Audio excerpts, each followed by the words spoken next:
各位乡亲，大家好，欢迎收看今日5月初3公司台记台下晡新闻，我是柯兴竹。先开始来关心今仔日的新闻重点。今日国内本土病例超过2万例，有23102例，嘛新增加25个中重症患者，甲5个死亡的个案。疫情指挥中心希望基层的诊所斗3工做 PCR， 也毋过基层讲空间下骹手无够，意愿无悬。屏东旭海通过审查，完全逃跑的会址试射场，今日原本要试射，也毋过因为天气歹，风收头该命在。新闻一开始，咱赶紧来关心上新的消息。这是今仔日咱国内的本土病例佫创下新高，超过2万例。本土病例有23102例，嘛新增加25个中重症的患者，也佫有5个死亡的个案。咱来听疫情指挥中心下晡上最新的说明。现在总共的病例是23102人，比昨天成长了差不多3成。到1月1号到5月2号，总共124708例。那无症状轻症无症状的占了99.76%。那中症的增加了18人，是变成258人。那重症增加了7人，总共42人。那到从这段时间死亡就今天早上这增加5例所以总共是23例。我们总共累计已经达到300例的中重症，在今年这一波的这个疫情当中，那新增的7例重症当中，有5例是死亡的个案，5例死亡个案都是70多岁以上的长者，那5位都没有接种过新冠的疫苗，那这5位都有一些慢性疾病，那另外2例重症的话是40多岁跟70多岁的女性，那也都有慢性的疾病。那目前死亡个案23例当中接种疫苗的情形，这23位当中有12位是没有接种过疫苗的，已经超过一半的比例52%，那大概将近70%69%是未完整接种。对于入境的旅客本来是10+7。那我们宣布从5月9号0时起，入境的居检的天数缩短为7+7，7天的居家检疫，然后7天的自主管理。那7天的里面要检查2次，第一次是在机场的时候，那然后在第7天的时候要解除这个检疫的时候要做1次的快筛。本土病例日头增加。即马验 PCR 是大塞车，疫情指挥中心伫昨宣布，快筛阳性的民众才当去做 PCR。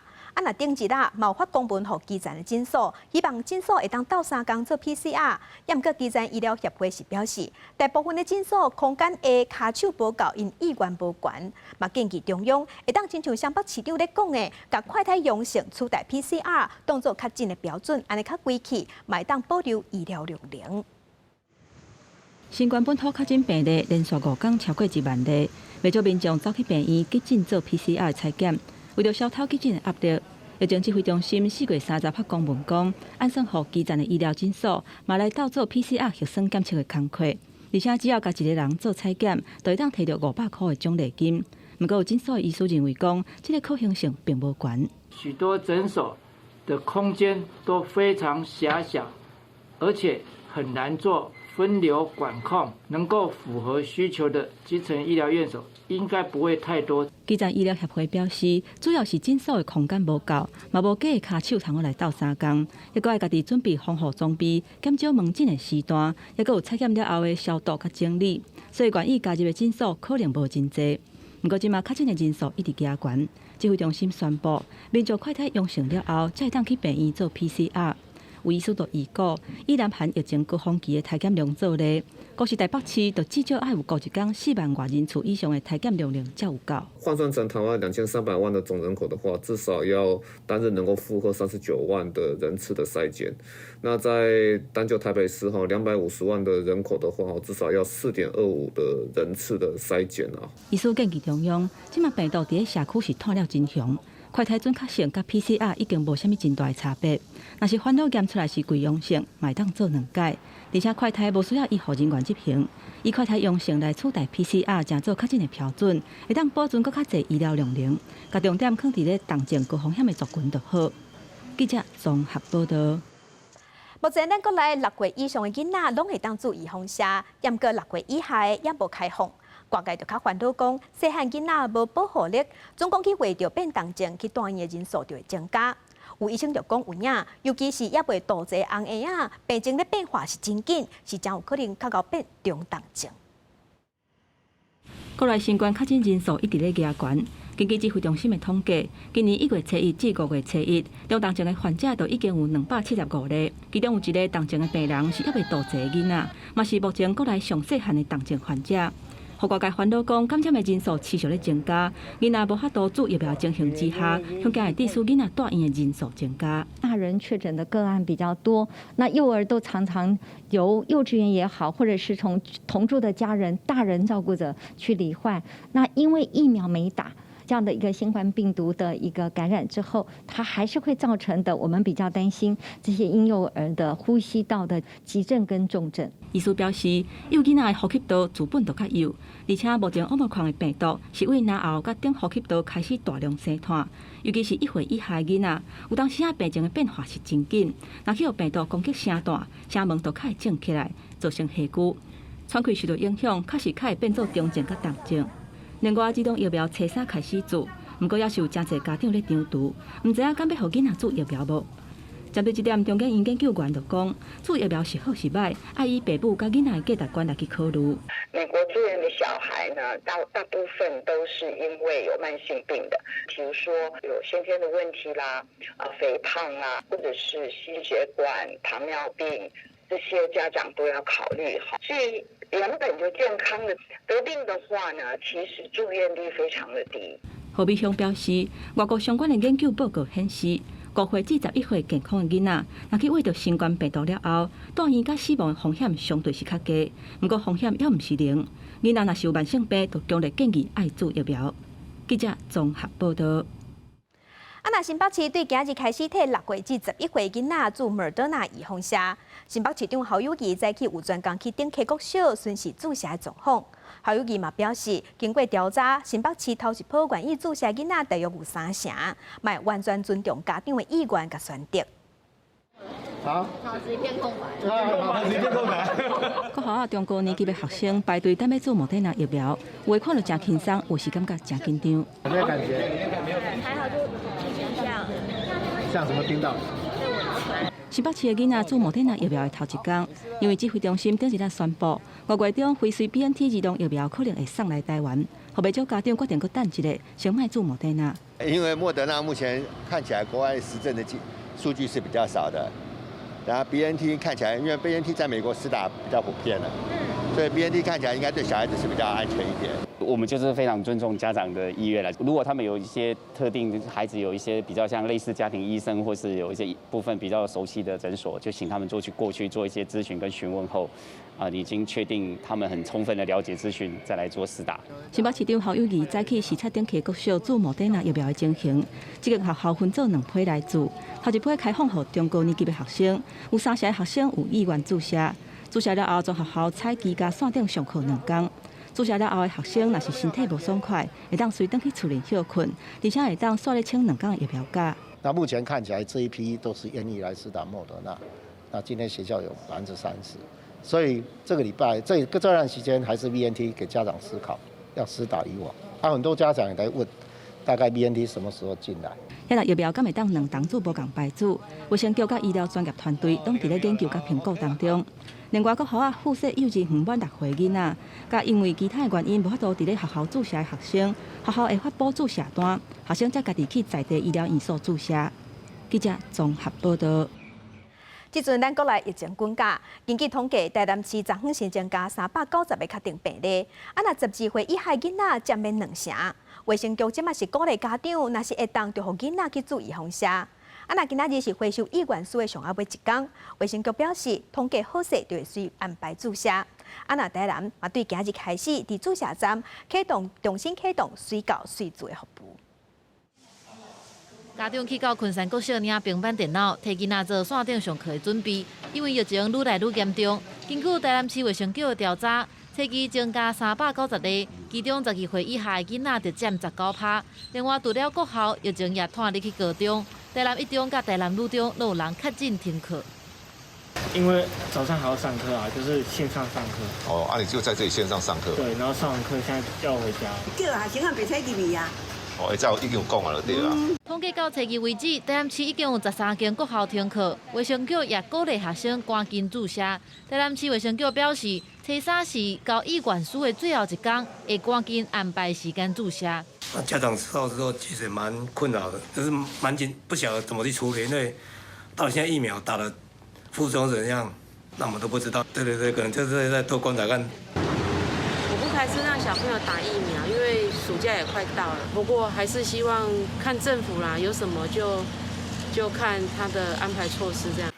虽然有疫苗通做，不过也有家长搁咧观察。另外，疫情又完滚假，台南市初3也搁再启动疫苗随到随做的服务。头一站南化卫生所名额30支，无到半点钟就互抢了。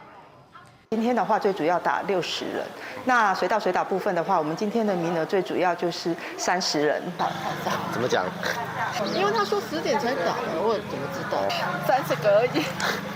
台南市府搁再强调讲，注疫苗会当减少感染的机会，而且也会降低变重重症的可能。呼吁无注射的民众要赶紧来注疫苗。记者综合报道。那疫情嘛，烧入去台中市政府，目前已经有2个副市长、6个局长去会着。市长卢秀燕即马嘛正在进行3天加4天的隔离。这几天市议会的质询，首长拢无在调来，全部拢是代办的。台中市议会4月底办2场参会，预告开始包含2个副市长、6个局长，阁有3个市议员拢确诊。这几天市议会教育文化业务质询，头一届出现全部拢是代办的人，4个局处拢是副局长或者是专委上阵。连备询的副市长陈子敬，也是对警消、环境卫生跨到教育文化委员会来支援。有的到拜六，有的到礼拜吼，才确诊啊，所以稍微措手不及嘛，有点措手不及，是啦，真正是措手不及啦。伊做谅解一下嘿。陈子敬坦白讲，有影是袂赴应变，因为台中一天的本土已经要1000例，疫情拖入去市府的高层。市长卢秀燕因为接待确诊的人客，4月27开始3天加4天的隔离。另外，副市长林浩英达、王国营，也有文化局长陈家军、教育局长杨振兴、新闻局长郑兆新。关务局长韩玉琪、地政局长吴俊金、运动局长李玉瑞拢前后确诊。另外，市府有8个职员互扣列。民代看到备询的官员拢是代办的，也烦恼市政的业务无法度顺利做好。看起来是怪怪的啦哈，因为一级主管都确诊嘛，相关人员哈在回答问题的话，一定要很明确。他没有很明确回答，不知道什么事。一问3不知的话，对整个社会层面是不好的。也希望市政府呢，对于这个变化呢，赶快做好应变措施，然后把业务衔接好，让我们议员需要的、我们市民需要的，都能完善的解决。台中市府表示，市长卢秀燕5月初4日当解除自主防疫，市府团队到今逐天拢透过线顶的会议来指挥推动工作，相关的业务绝对袂耽误到。记者综合报道。再来在地上大条来关心，目前咱国内买快台汽车爱查健保卡用骑名册。高雄市政府为着要照顾弱势，免费提供1盒5支的快台汽车，互家收一铺。弱势家庭会使直接去西药房领。也毋过有里长是建议讲，透过你办公室来分，毋是加较紧，嘛较省工，免阁去西药房加走一抓，因为去药房嘛无一定买有。民众手提电话券去健保特约药房买换快台汽车，不过拄好药房下晡2点才开始买，药师就请民众领号码牌仔排队。这是高雄市发的加收一铺快台电话券，一个家庭会当领到1盒5支的快台汽车，全市拢总有15000块会当领到。直接拿实体会比较好。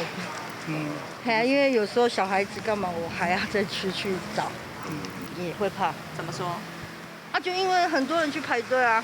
家友嘛鉴定一个人免费提供1支快台车，由社工统一来配发。那抓券的部分是各区的里长来分送。不过有里长认为，民众领到券了后，搁要走一抓药房，伤过麻烦。那阵会当事先通知合资格的民众，直接来里长办公室领汽车，较省工。直接拿那个快筛剂发给他们，那不是更好吗？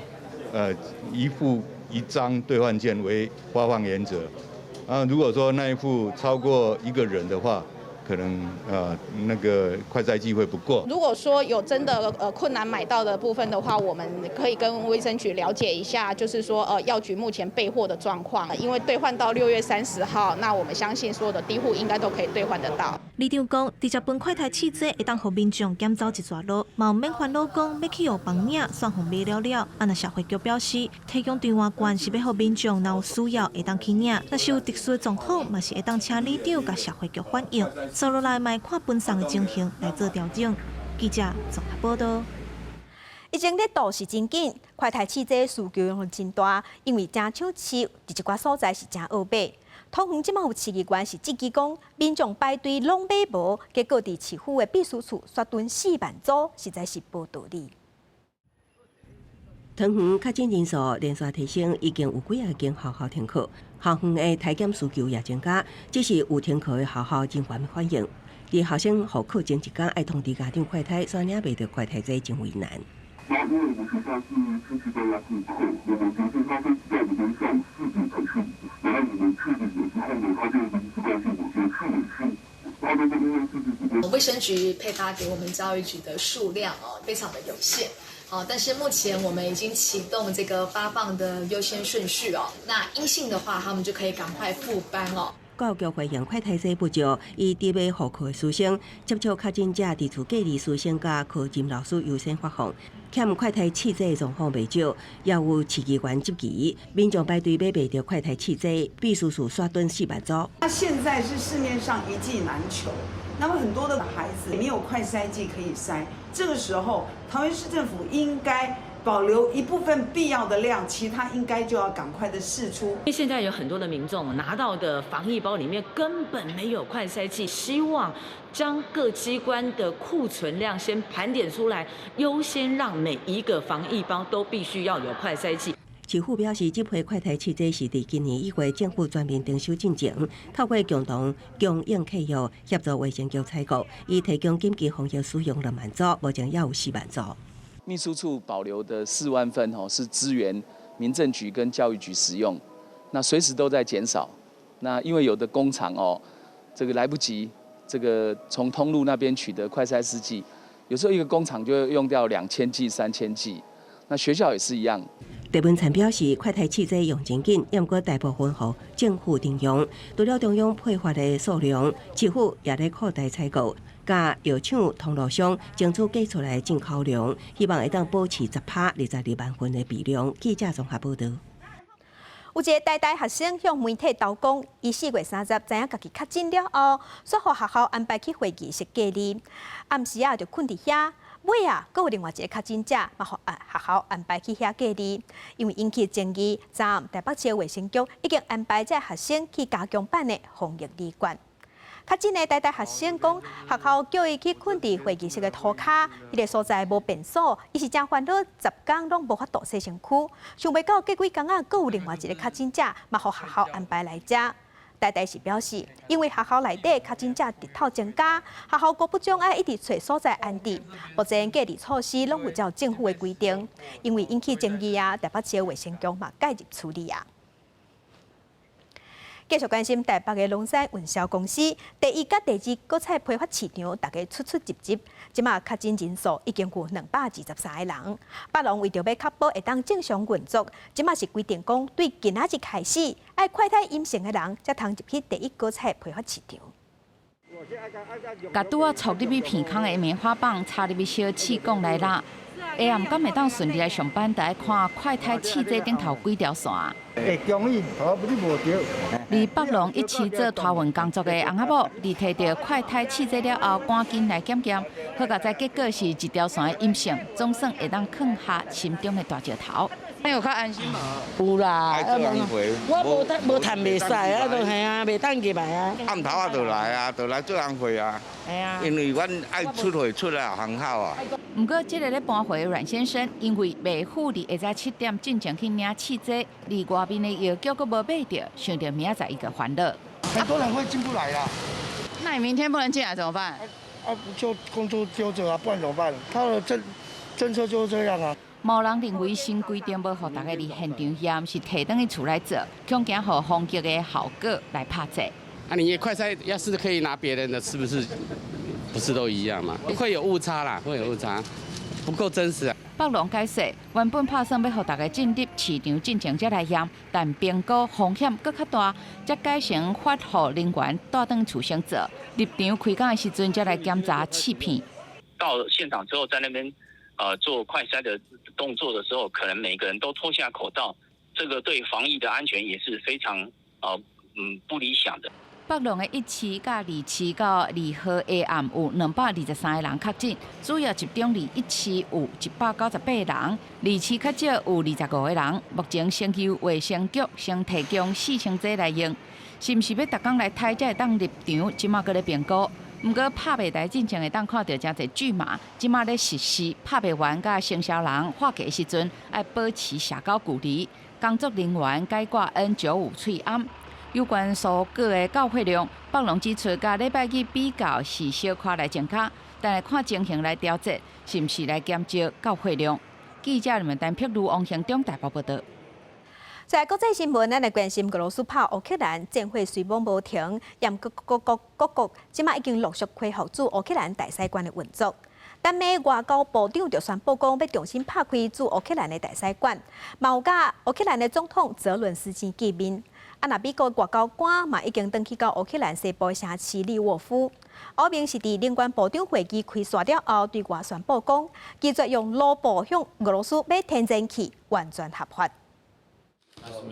乌克兰总统泽伦斯基接见来访的丹麦外交部长，因为丹麦伫咧找二重开驻乌克兰大使馆，对各国的军机顶个月离港侵犯领空。丹麦外长强调，是毋是加入北约是所有成员国家的决定，毋是俄罗斯会当好决。Denmark is not threatening anybody. Sweden, Finland is not threatening anybody. So therefore, it's totally unjustified if Russia or anybody else is trying to, in a way, violate our airspace, as you alluded to, or doing some kind of other hybrid attacks on us. This is totally unjustified, and we will of course protect ourselves against that. 丹麦外长甲乌克兰外长见面时阵也讲，会全力支持对乌克兰的武器转移、人道主义援助，一个对俄罗斯的制裁。另外，美国外交官也重返乌克兰西部城市利沃夫，这是美国国务卿布林肯进行保证的。I would say the message to Russia is you failed. Ukraine is still standing. The government is still functioning, and we're going back to Lviv first, and then Kyiv to help the government. 波兰伫咧找理也希望欧盟团结，对俄罗斯的石油加天然气实施全面的制裁。欧盟成员国家的能源部长伫布鲁塞尔开会讨论了，再一遍讲，所有用卢布付予俄罗斯的款项，拢违反制裁。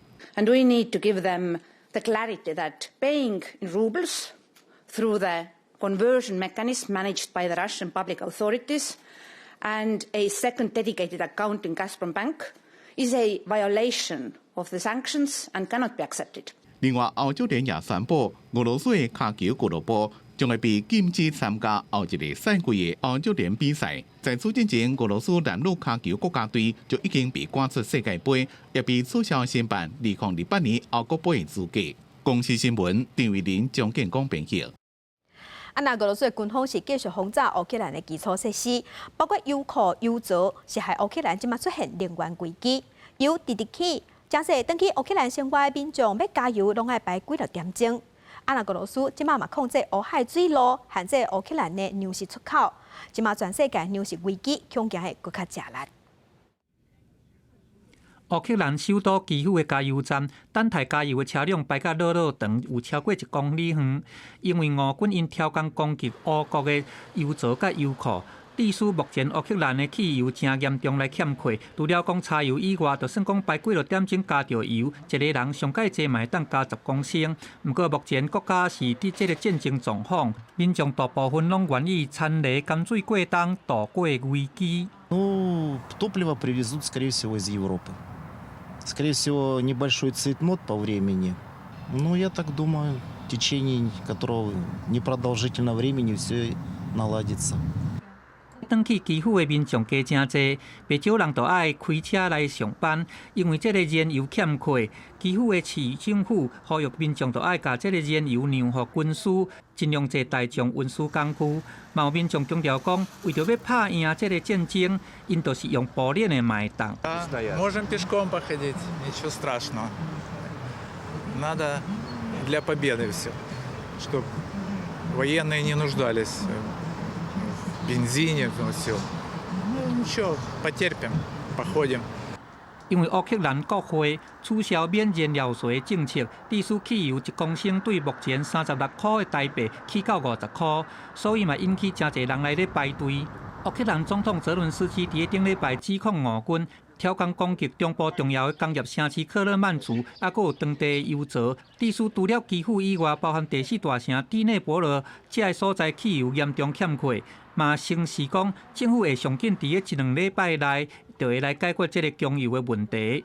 另外一方面，乌克兰农业部伫个初二宣布讲，因为线咧遭受到俄军的占领甲封锁，完全无法度运作，所以伫即马开始就要来关南部乌海甲亚速海，包含马里坡和赫尔松4个重要的港口，一直到收复控制权为主。泽伦斯基接受澳洲节目专访的时阵，嘛警告讲，俄国完全控制乌海的航线，想要来封锁俄国的经济，乌克兰有可能会损失数千万公吨的这个五国，粮食的危机会进一步来恶化，嘛会来冲击到欧洲、亚洲甲非洲。公司新闻景元庆编译。那咱台湾咧欠两，美国嘛同款。美国是拄着史上第2严重的禽流感疫情，今年有超过1900万只鸡仔互杀死，无鸡生卵造成欠卵的危机。加上钱变薄，饲料的成本起，美国即阵的卵是贵松松。饲鸡场内底健康活跳跳的鸡仔。这是第4代的卵农史利克，伊伫美国加州农场内底，伊用放放的方式，伫遮饲我买25000只的鸡仔。只是最近，美国遭受到史上第2严重的禽流感，也就是吊鸡这的疫情。今年已经有超过3500万只家禽防杀掉。美国农业部建议农民爱互家禽甲留伫个室内，不过无强制要求，安尼嘛，互史利克感觉讲真烦恼。最近的这个通膨压力，更加互这个饲料的成本一直压悬。Bird flu and the health of the birds don't keep me up at night because I know we do a good job. And if the bird flu happens, there's really not much you can do. It is what it is. You just got to accept it and move on.But what keeps me up at night is the inflation. All my costs, all my raising costs. 根据路透社的统计，联邦政府、汉州政府的这个数据，今年的禽流感已经致使美国商业农场超过1900万的卵鸡死亡，占全国的6%。而且各项成本一直在起，安尼让这个情况更加严重。干那靠这个鸡卵起价，恐惊是无法度来制裁。Fuel's up 40%, packages is up.Depending on the packaging, 25%, labor 10 to 15%. So the way we deal with it is we're tied to the market and the eggs that we sell. So first of all, we hope that the market is going to be high enough to cover those costs. If not, we cut labor. 亲像这款情形嘛发生伫个欧洲，法国爆发有史以来上界严重的禽流感疫情。从去年的11月疫情爆发以来，已经杀活要1600万只的家禽，差不多有8%的卵鸡防杀掉。英国、意大利、西班牙嘛遭受到吊鸡这影响，加上俄乌战争打乱乌克兰的货物送去中东、欧洲的供应路线，安尼嘛互卵价一直起悬。公司新闻郑依仁编译。镜头搁倒来咱国内，咱来关心苏澳顺福区83号，昨早8点外有回报讲，有看到中国的航空母舰群出现伫咱台湾东部的外海，迄阵啊离军舰敢若3公里。议会总干事是表示，这是中国的军舰上挖近的一届。然后告诉我们说，大概在北纬25度56分，东经124度47分这个海域有发现大陆它整个航母的那个战斗群。苏澳孙福熙83号初二早起8点外回报南洋渔业电台，讲有中国航母母舰群出现伫台湾东部外海，出现位置伫北纬26度56分，甲东经124度47分，伫钓鱼台海域附近。船长有录到相关影像，渔船离舰队上近只有3公里。电台讲，这是头一摆拄到渔民回报，也引起当地渔民议论。对啊，就看到就离他远一点吧。这样子。对啊，对啊。那除了离他远一点保持距离之外呢？然后那可能要打电话快点通报我们的那个南洋台啊。50吨级的孙福熙83号看到舰队了后，考虑安全，下令渔船转向管理，佮透过卫星电话回报渔业电台，提醒其他渔船注意。电台随即也通报行政院海洋委员会甲军方，根据了解，海巡甲军方拢有出动舰艇前往巡逻。我们希望他们能够不再影响到我们渔民座位的范围之内了。也希望他们有所节制。苏澳区议会讲，这摆渔船甲中国舰队的距离应该是史上上近的。渔民若伫海面拄到外国军舰，有一套标准作业流程，包括保持安全距离、随向华上汇报。伊也烦恼中国舰队若一直出现，会影响渔民的生活。呼吁中国军舰自我đảm责，唔通影响咱国渔民作业。记者综合报道。中国的航空母舰军事行动嘛引起周边的国家高度的关心。日本的防卫省就公布5月初1有监测到中国航空母舰辽宁号带7架中国军舰对东海探过宫古海峡，驶去太平洋。印太区域局势不安，中共航母辽宁号打击群出现东海。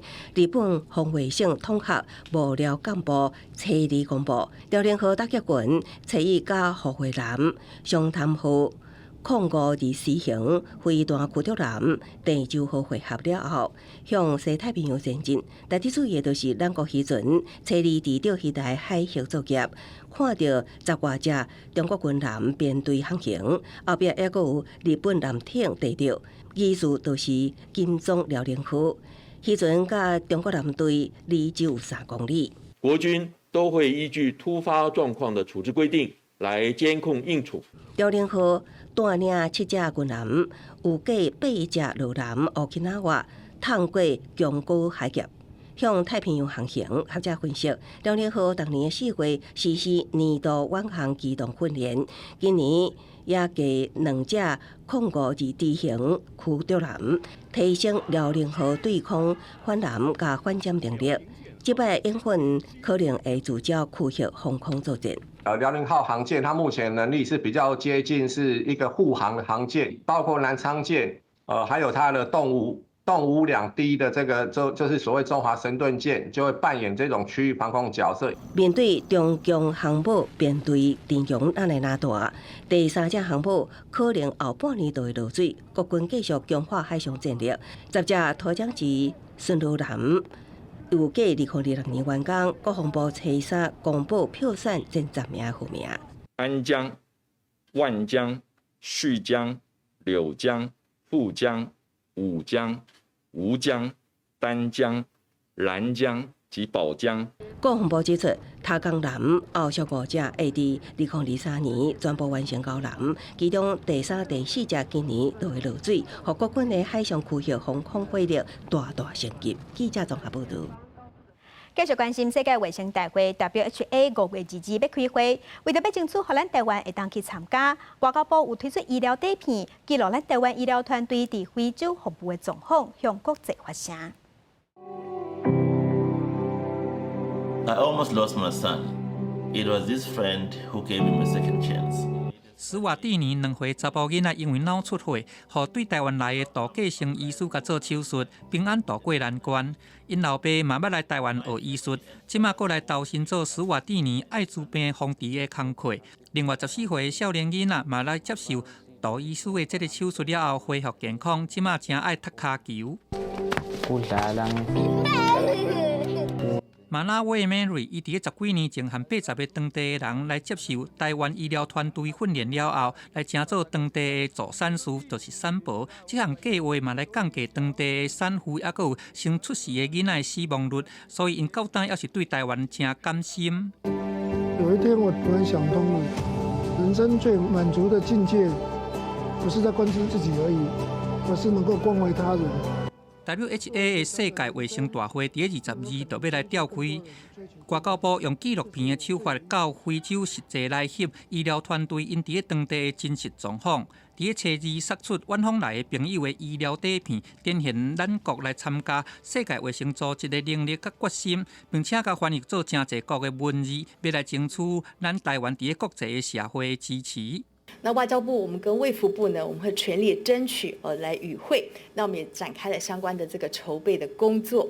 目前，包含美国国会也有各界的交界，拢来挺台湾参加 WHA。不过，一直到目前为止，也无收到邀请函，当咧立即咧争取。记者综合报道。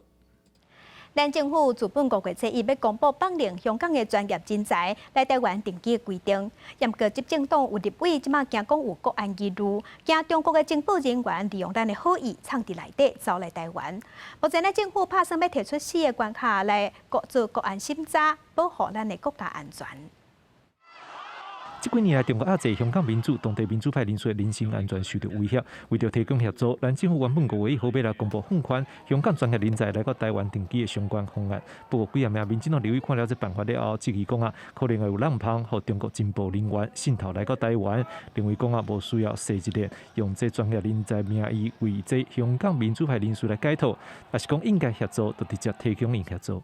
专案审查跟国安审查并进，然后如果有专案人士，让他走一个更正常的路，以免说台湾有一些里应外合中国的企业，他们就用专才的方式把放在部件在香港很久的这些人，然后透过这个方式就偷渡进来了。我觉得政府要开放他们进来，应该有一整套的评估，我不是一下说好，一下说不好，不能用完即丢。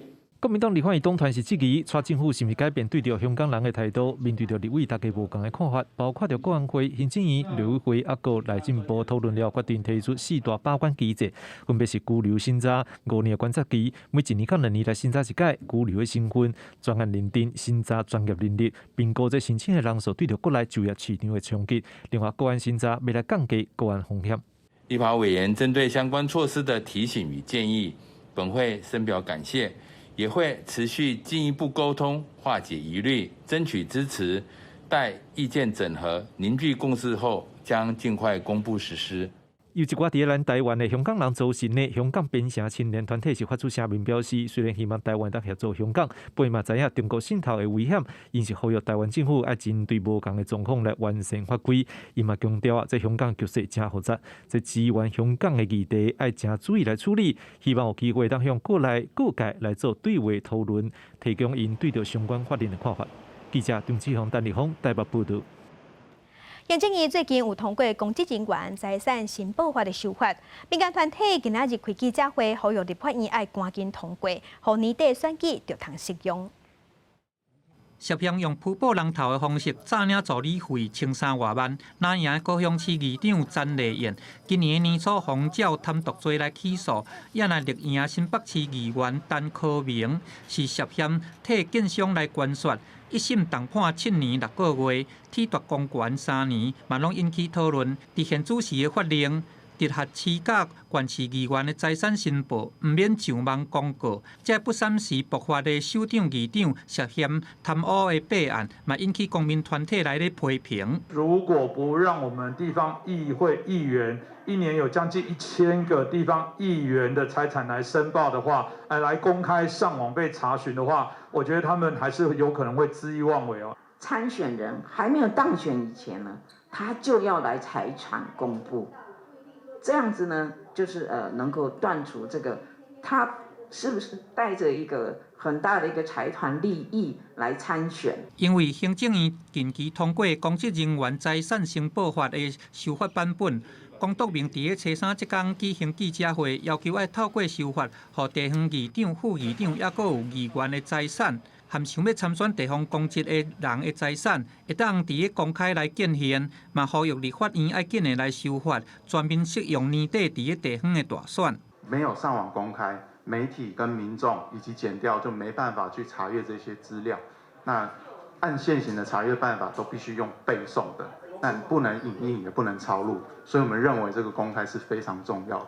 因为现主时公职人员财产申报的资料，依法是袂当抄录、摄影、影印，安尼嘛会造成公民监督无方便。江督明嘛呼吁监察院和法务部，都要定性来检讨这个无合理的规定，透过修法，通予地方议会较光明咧，来断断乌金派系。记者综合报道。境外消息来关心，本土病例愈来愈多，嘛影响各行各业。托婴中心总共有人确诊，业者都要专停，嘛要退钱给家长，也毋过高保全的薪水、厝税则拢要照纳。卫福部即马是表示，今年嘛配合行政院的纾困政策来补助业者。国内目前还未开放5月以下囡仔注疫苗，嘛互囡仔将做疫情之下具风险族群。全台湾幼儿园从4月20统计到今，已经有超过1000个囡仔确诊。连带像托婴中心，只要有一个人去卫着，业者都要面临全面暂停托婴的服务。我前有狼后有虎，我前面员工是100%支付，后面要退50%给家长，我还怎么是生存下去？然后在人的问题，一旦老师如果都被匡列，没有办法托育，就算孩子跟家长有托育的需求，恐怕我们会面临托育瘫痪的问题。暂停托婴，毋过无停班，业者除了爱退钱给家长，老师的薪水甲厝租等等营运的成本，也是要照纳。损失爱家己负担。另外，为了确保安全，托婴中心的人员爱定期做快筛。业者呼吁政府都要提供公费快筛，嘛考虑互幼囡仔做喙暖的快筛，较毋免弄片仔，互囡仔真艰苦。我想这个就是整体指挥中心的一个规划，我们都会来配合办理。假设家长送托配合疫情停托，如果他是送托的时间也是满半个月以上的话，我们还是补他1个月的托育费用补助。那假设他是未达半个月的话，那我们补半个月的托育费用补助。原本托婴业者的代表有10个理事长要来参加记者会，不过公司昨昏就有4个因为停课或者是去用苦力，临时无法度来参加。卫福部回应讲，去年有补助全国1229间托婴业者，今年嘛配合行政院整体纾困的政策来做调整。记者综合报道。那大学入学考试7月份的分科测验无考数学1引起争议。大学教练会昨昏宣布，拍算伫114学年度会当恢复，所以明年同款无要考。新课纲实施了后，头一届分科测验7月11、12进行，因为无考国文、英文、数学1，部分学系分发的时阵采集学测成绩，学测互人批评考一届用2届，有社会组考生压力真大。你把2次的考试压缩变成只有1次的情况下呢，学生的压力会变得更重。郭教明甲建中校长几落届来表示，应该伫咧分科测验，互学生各一届竞争甲补救。尤其数学1明年就应该恢复，但是大学教练会进前伫咧教务长会议的建议，毋是安尼。评估高中生的选课规划啦、修课学习情形，又不要影响目前已经入学的高中生的权益，以及大考中心的命题规划的准备时间等等，我们将建议常委会于114学年度恢复数学乙的考科。教练会规划伫咧114学年度来恢复数学1，部分高3学生家长甲高中老师认为收过慢，错误的政策搁落去，敢若艰苦学生甲家长。如果你觉得这件事情是应该做的，就不要拖这么久了。说难听点，程序都是教联会这边说了算了。1、2这一点就可以做了，因为他们都还没开始上高3，所以他们没有任何课程受影响。苏美环质疑，若是考试重大改变，爱3年前来公告。为什么分科测验用60几分，今年4月才公告？高3学生家长张坤胜嘛讲，会连署家长甲学生无排除去教联会主委的学校中央大学来抗议。记者邱新志明台北报道。来关心听众奥运已经伫巴西开幕，比赛头一天，咱台湾队伫空手道男子团体型这个项目已经摕到一个铜牌。型是比空手道的动作，团体组是由比赛经验真丰富的戴文琪，甲第2届去参加听学的高文富，还到今年才国中3年的黄俊涵做伙摕到的。头一天就替咱台湾摕到一个铜牌。另外羽毛球团体赛，昨昏嘛有摕到分组第1，有晋级。来来关心南投埔里的南光国小幼大所已经成立真侪档啊，学校是5万学生啊，除了读册，嘛会学晓无共款的能力，训练囡仔的体能，所以真侪囡仔正汉草体格愈练愈好，毋但身体健康，佫有一寡囡仔练出兴趣，找到家己的目标。互相配合脚步和优秀的速度，幼大所真需要团体合作，才会当摕到胜利。南投埔里南光国小幼大所的队员讲，因对这项运动产生兴趣，发现伊的好处，甚至未来也想要继续行这条路。因为我是一个读书很不专心的小孩，所以我只有对拔河这件事我可以很安静。我未来会继续走拔河这条路，对拔河让我很开心。练到一半突然很喜欢，就一直练了。我觉得我的体育有变很好，我之前连5圈都没办法跑，现在让我跑6圈我也可以。无一项运动是轻巧的，幼大所是对胸坎、脚趾片、大腿，佮有腹肚的筋肉拢出着力，手也爱训练长时间，通甲锁啊定条咧。这项运动也通互囡仔更较专心学习合作的精神。在国小阶段要从事拔河这样高强度的运动，对小朋友来讲其实是非常困难的。那这些孩子呢，他们愿意留在拔河，他们一起训练，一起吃苦，所以团队的凝结力是非常够的。我们有部分的学生可能是比较处于弱势家庭，或者是有一些原住民身份的，那他们如果对拔河是有兴趣的话，将来我觉得还蛮适合以这条路当作为升学管道的。透过幼大所，真侪学生毋但甲体力，佮有精神训练甲愈好，也了解讲虽忙含慢读册，毋过嘛是会当伫无共的领域找到家己的一片天。记者综合报道。虽然镜头来屏东旭海有通过审核完全合法的火箭发射场，原本伫今仔日要进行头一场的火箭试射，结果是因为天气歹，风伤透，全改明仔。会知影相关的单位，科技部太空中心，也佮阳明交通大学团队，拢有去现场确认火箭南坡南规暝敢有要紧。初三透早，本地应该发射出去火箭，煞搁伫发射场，因为风实在伤过头，风速1秒钟10公尺以上，地势发射的任务要延到初4。它是采用垂直起飞的一个方式，类似无人机，所以风大的话，我们会担心它可能会因为风速的一些影响而被吹偏，那我们的飞行轨迹可能会飞往我们无法预期的一个方向。屏东的旭海发射场大雨落规暝，就惊火箭的地面设备受到影响。团队一透早嘛来到发射场，确认火箭甲相关设备的状况。科技部前检署的署长，佮太空中心的主任甲立委嘛来到现场勘查，替团队来加油。我们第一次在这个合法场地上第一次这个学术性的发射哈，所以我们觉得说任何考量呢，还是以稳健安全为主。以后如果要长期营运的话，碰到的一些困难点，我想以后政府会想办法把它解决，让以后的发射还有种种这些包括气象预测会更加的精准。团队人员解说火箭的相关发射技术，一摆透大风、上大雨，嘛互科技部等等的单位发现发射场地，亲像气象的仪器设施，佮有一寡设备拢无够集中，需要加强。啊，那要安怎兼顾自然环境，互火箭的发射场加最新的观光资源，这嘛是政府扫落来要拍拼的目标。记者综合报道。那3月份的时，因为落大水雨，森林西瓜农业损失超过3成。日轮原本要办西瓜节，即嘛延到5月14。目前森林的西瓜产地挂价一袋斤是15块钱，虽然介绍有比往年也搁较好，但过西瓜农讲因为产量减少，收入嘛求水。受到3月份落雨影响，西瓜结果愈无好，搁加上农民4月份才将歹瓜仔淘汰。就是为着要留下生长较好的西瓜，和品质搁较好。不过今年受到气候影响，和规体生长期延后，产量嘛受到影响。然后第一个没有生到后面的产量它会生的比较好一点，可是它的瓜长不大，一样总平均来讲，总产量就是锐减就对了啦。有瓜农表示，往年进入5月份，今年西瓜就进入主要产期，但今年因为产期延后7天至15天。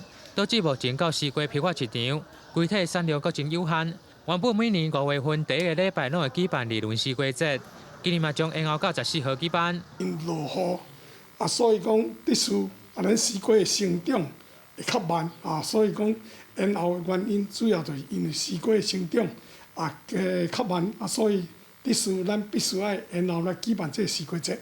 无西瓜啦，搁好爱，咱无啦，爱较好价，无咱嘛卖无钱啦，好价嘛卖无钱。例如香港所表示，因疫情防疫措施，西瓜节迄天会取消现场食西瓜活动，但其他活动会如期举行。至于目前今年西瓜批发价格，每袋斤大约15块，价格虽然比去年更较好，但农民无奈表示，因为产量有限，收入并未增加。记者文报道。因为中国禁止进口咱的台湾往来，各地头拢正拼势，拍拼咧拍开新的市场。毋那日本、新加坡，即马连文莱超级市场嘛会当买到屏东的往来。屏东凤梨。一箱一箱的往来，从20尺的货柜堆甲甜甜甜，一寡钓时佮大粒的往来是准备要外销，送去到文莱。这几年有持续的跟这个文莱的这个进口商跟他们一起做这一个合作，那他对台湾的水果也非常有信心，他们也希望说到之后，那可以在那个市场可以铺到各个这个超市的通路。自从中国伫咧去年禁止进口咱的往来，全台各地拢想尽办法要来拓展国内外往来销路。即马毋但外销去日本、新加坡，佮透过国际贸易商斗直接，将屏东6栋外往来拍入去文莱的超市销路。试寄过这个一批的这个凤梨，大概50箱左右过去给这个文莱的市场回复过来的这个反应其实非常的好那就刚才我们郭董所讲的。这个他们的国王说没有吃过这么甜的水果，在这样子24节气的孕育之下，跟我们台湾农民的技术这样所生产出来的凤梨我相信一定可以累获那全世界甚至更多国家人民的味蕾。透过在地农业生产合作社，招农民种出高品质的往来，佮有国际贸易商合作，希望伫咧文莱超市会当拼出逐礼拜2货柜的好成绩。记者综合报道。云林市有一个阿公，伊本地咧驶脚踏车，因为要照顾行动不方便的孙，转改种蒜头。也毋过最近蒜头价小歹，阿公就烦恼会趁无钱。伊的孙虽讲行动不方便，也毋过真乖嘛，搞变巧。即马伫网络替阿公卖蒜头。云林市域的蒜头农民5000家，当咧无用采收蒜头，今年收成大约8-9千斤。也因为爱照顾行动无方便的外孙，卖蒜头是伊唯一的收入。希望今年蒜头会当卖了真好的价销。今日开始讲有人买这做现价去就是一个就是算价的无个算价，为了要讲正义的，就是在正药价、在毛在刷口去蒜头拄采收起来有较难，阿公的孙虽然行动无方便，不过也是会当透过网络甲阿公的蒜头卖出去。万载有欠蒜头的人会甲准备甲我孙到骹手者，就是我希望就是蒜头经袂好出去，唔通更的。阿公的蒜头唔那是台湾农民的用心，更加是照顾孙仔的经济来源。台湾蒜头的品质是一粒一粒，而且目前当着时，鼓励民众支持台湾农业，让农民丰收好年冬。记者综合报道。咱台湾东部有一款台湾特有种的假水鱼，是一款吉拉鱼，因为污染加上外来种较强势，强要济种。2017年的时，是列做濒临危险的物种。若好消息是，即马透过人工的程式，已经复育成功。地上乡公所邀请乡民，大家赶到一桶一桶的，叫的是细节种鱼，重新将伊放到登去原本的故乡大埔地，乡民的心情真欢喜。这个原生种的鱼，当然是对我们在地的老百姓来讲没话讲的 ，number one。乡公所表示，民众启用的外来种鱼甲环境开发，造成大埔地中台湾东部特有种的叫的是细节。公布消息，即摆甲花莲县水产培育所合作，提供9000尾人工繁殖的种鱼，伫大埔地复育，而且选择地点无外来种鱼，未搁受到危害。我们接下来看到这个地方是大波池的莲花池。这个莲花池呢，它是没有外来种的一个保护池，那以后呢还会再放养菱角，所以它变成是一个莲花菱角田。也毋过也有人质疑，花莲县培育的高知识细节，甲大埔地的无共款。也毋过专家讲，其实种源拢是来自于棲息的东部溪流，也共款是台湾东部的特有种。大波池这个水域哈，它主要的源头是在卑南溪，但它的出口其实是在我们花莲的秀姑峦溪哈。那刚好我们所内所培育的这个菊池氏细剂，它的种源的来源其实是在秀姑峦溪。乡公所表示，大埔地水系已经整治好，这个月就会开放全部水系面积，予民众游客，也会伫保育高知识细节的水系，成立生态教育园区，加做观光甲环境教育的水系活动场所。记者综合报道。关心天气，下半部的天气变化啥款？咱来看各地头的温度。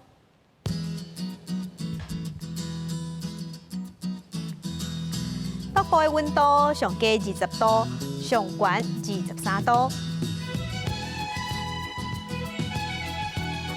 中部的温度上低23度，上悬25度；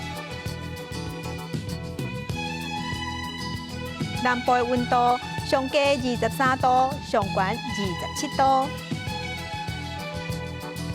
东部的温度上低19度，上悬23度。外岛的温度是18度至25度。感谢乡亲收看，祝您平安顺心。明仔载下晡3点，咱再会。